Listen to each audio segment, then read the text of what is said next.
أعوذ بالله من الشيطان الرجيم. Catat ini ya.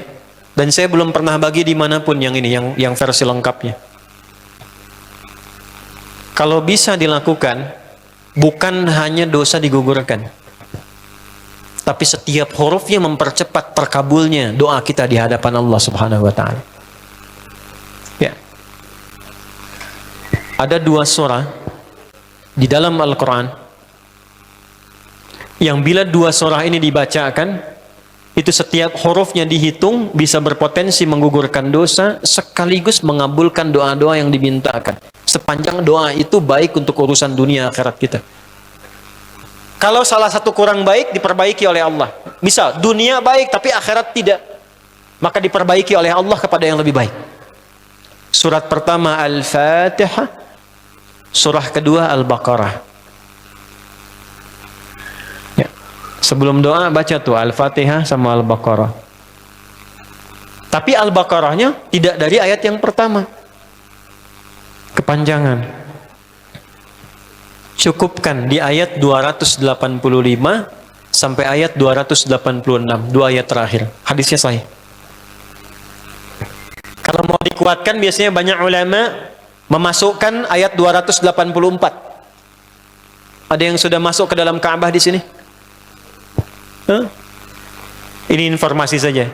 Dan tiga ayat ini, Al-Baqarah 284, 285, 286, itu ayat yang dituliskan di dinding Ka'bah. Itu yang saat berhala dikeluarkan, gambar-gambar dihapus, itu ya, syair-syair diganti dengan ayat Quran sehingga jadi kain kiswah Ka'bah di luar. Itu ada sejarahnya. Yang di dalam pun dihiasi dengan hiasan ayat Al-Quran. Di antara yang dituliskan itu Al-Baqarah ayat 284, 285, 286. Intinya di 285 dan 286-nya. Tadi rakaat pertama yang saya bacakan dalam salat Isya. Hadisnya sahih. Itu spesial malaikat Jibril turun kepada Nabi Muhammad SAW mengabarkan kabar gembira siapa yang membiasakan membaca Al-Fatihah. Ya, kemudian dua ayat terakhir di Al-Baqarah dari amanar rasulu sampai fansurna 'alal qaumil kafirin, tidaklah dia membacakan itu kecuali setiap hurufnya dijaminkan mengabulkan doa-doa yang dia mohonkan sepanjang benar doanya dan tidak diselimuti maksiat. Ini maaf ya. Ini saya minta maaf dulu nih. Kalaupun Anda benar doanya khusyuk sampai nangis, tapi ada selimut maksiat dalam permohonan doa itu pengabulannya mental lagi. Hadisnya sahih. Thumma dzakara rajula yutilu as-safara ash'atha aghbara yamuddu yadayhi ila as-sama' fayaqulu ya rabb فقال رسول الله صلى الله عليه وسلم أن يستجاب لذلك فمطعمه حرام مشربه حرام ملبسه حرام وغذي بحرام فأن يستجاب لذلك رواه مسلم. Nabi mengisahkan seorang lelaki menempuh perjalanan jauh. Awas, menempuh perjalanan panjang untuk ketaatan itu mempercepat doa dikabulkan 2 kali lipat dibanding orang biasa. Makanya kalau ada orang mau ke Mekah umrah, mau haji, titip doa. Ada yang mau beasiswa ke Madinah, ke Mekah, ke Al-Azhar, ke Mesir, titip doa. Saya biasanya kalau mau berangkat umrah, Ustaz titip doa, ayo tulis banyak tuh. Nggak saya baca, saya simpen aja. Ntar dekat Ka'bah, ya Allah engkau maha mengetahui. Ya, mohon kabulkan semua doa-doa ya dari teman-teman jamaah yang dititipkan dalam kertas yang telah mereka tuliskan itu. Simple Pak, daripada capek kita bacakan satu-satu. Dan alhamdulillah biasanya ya insya Allah terkabul. Insya Allah. Itu perjalanan jauh. Nah orang ini menempuh perjalanan untuk sekedar berdoa. Safar. Ya, safar yang baik. Kemudian yang kedua, yamuddu yadayhi ila sama', dia mengangkat tangannya ke langit. Ini saya tidak bermaksud mengajarkan ya, cuma menunjukkan prakteknya begini nih. Ada yang bisa bantu saya nggak satu orang maju? Cepat. Yang depan aja, depan. Jazakallah khair. Ya. Mohon pegangkan mic sebentar. Ya, terima kasih ya. Lihat sini. Gini. Nah, jazakallah.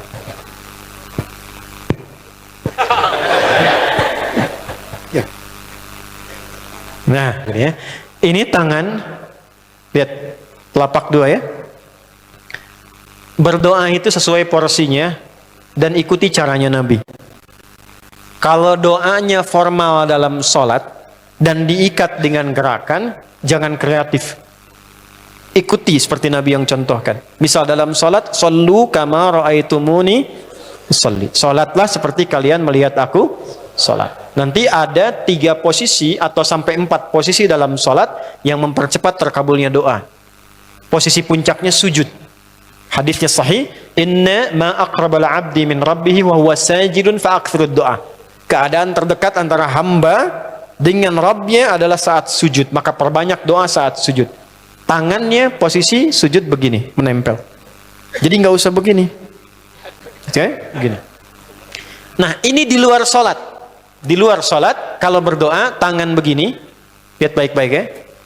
Ini kitabnya agak banyak, bahasanya panjang, saya berikan yang simpelnya saja ya. Baik.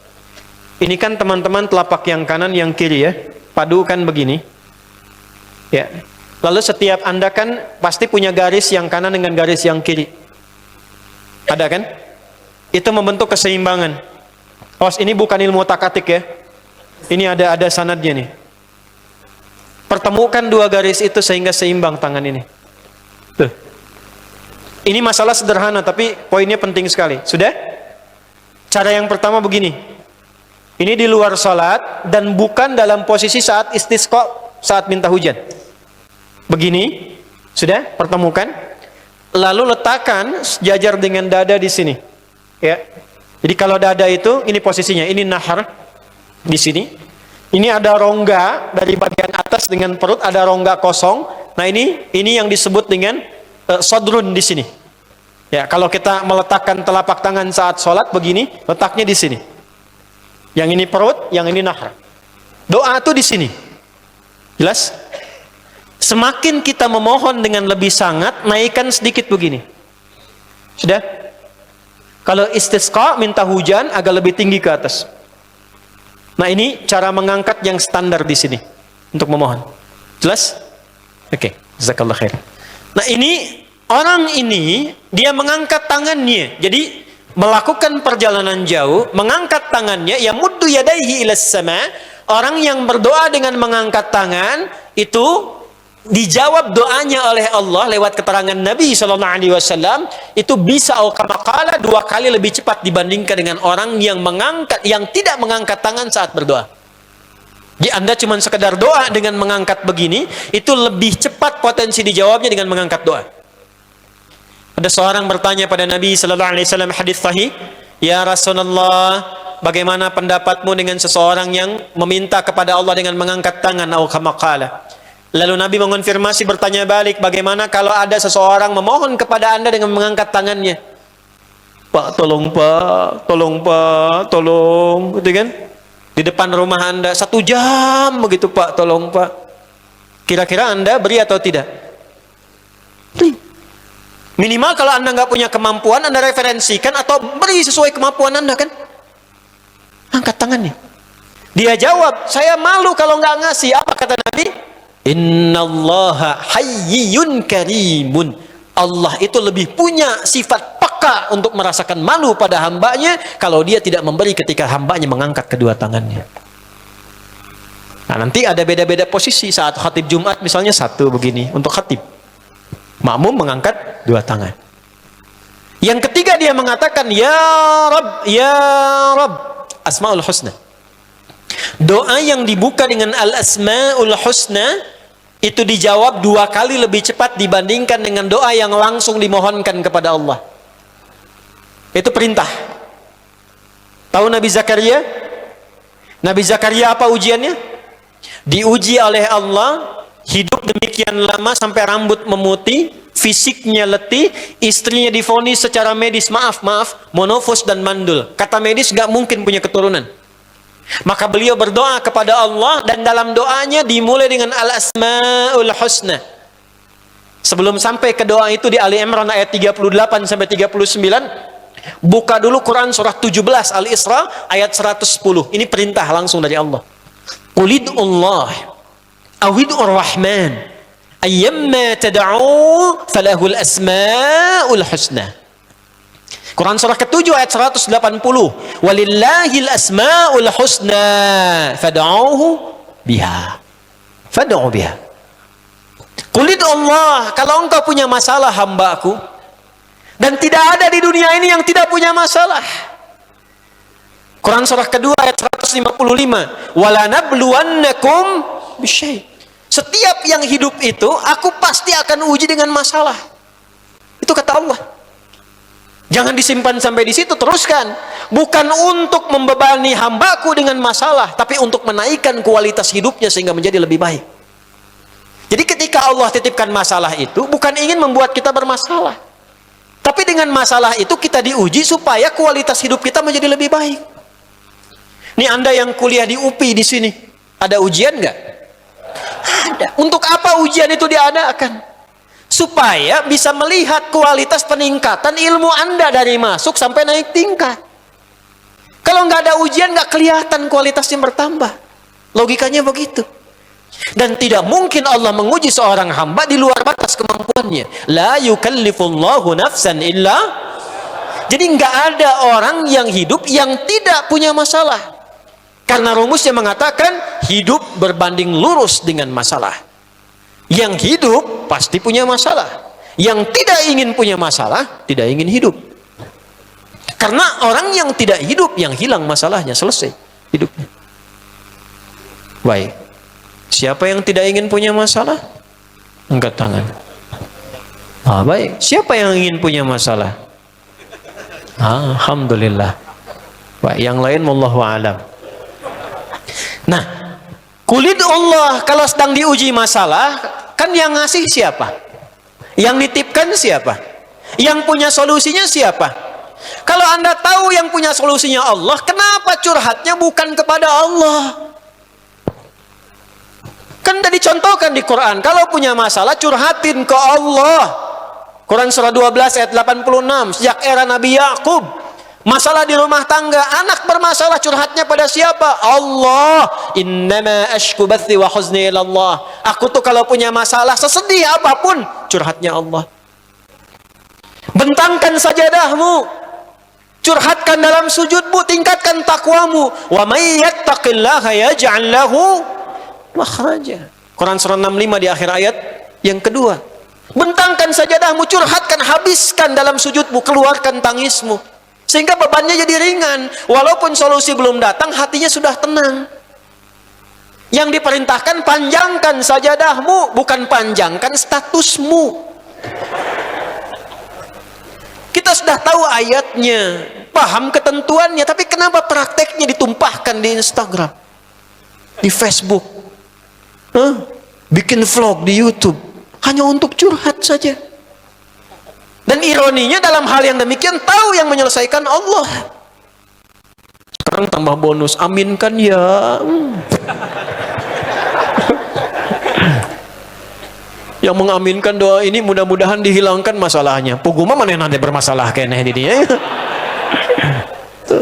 Itu gimana? Kumaha tuh teh? Paham? Curhatkan sama Allah. Nah, bagaimana mintanya? Sebut namanya ya Allah.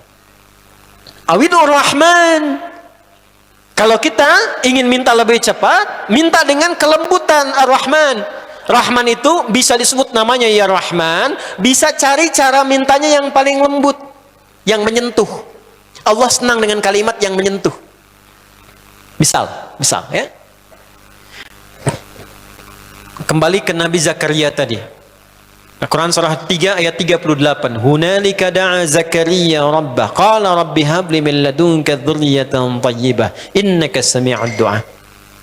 Ya Allah, hamba-hambamu itu telah menghukumi aku dan istriku tak akan mungkin punya keturunan. Sedangkan engkau yang maha pemberi tanpa punya batasan. Mereka mengatakan istriku punya keterbatasan. Maka aku memohon kepadamu yang pemberianmu tak ada batasan. Mohon ya Allah anugerahkan keturunan dari sisimu saja ketika mereka mengatakan tidak mungkin itu punya. Sungguh engkau yang maha mendengar doaku ya Allah. Perhatikan, kalau kepada yang maha mendengar saja tidak terkabulkan, mohon tunjukkan kepadaku saat ini dengan cara apa lagi dan kepada siapa lagi aku mesti memohon. Itu dalam banget. Ya Allah, Engkau perintahkan aku berikhtiar mencari kerja, aku lakukan. Engkau perintahkan mengeluarkan keringatku dengan cara yang halal, aku kerjakan ya Allah. Engkau perintahkan aku jauhi yang Engkau larang, aku lakukan ya Allah. Sekarang aku telah berikhtiar, dari sejak keluar aku telah menunaikan sholat subuh seperti yang Engkau maha mengetahuinya. Dan menjelang malam aku mengadukan bahkan di rumahmu ya Allah hanya untuk sesuap nasi bagi istri dan anakku dari yang halal itu. Aku telah melakukan apa yang Kau perintahkan, aku hanya memohon apa yang telah Kau janjikan. Kalau dengan semua ikhtiar yang aku kerjakan sampai detik aku bersujud di hadapanmu di rumahmu ini belum Kau kabulkan, mohon tunjukkan kepadaku di malam ini ya Allah, dengan cara apa lagi mesti aku memohon kepadamu. Minta. Pernah nggak begitu mintanya?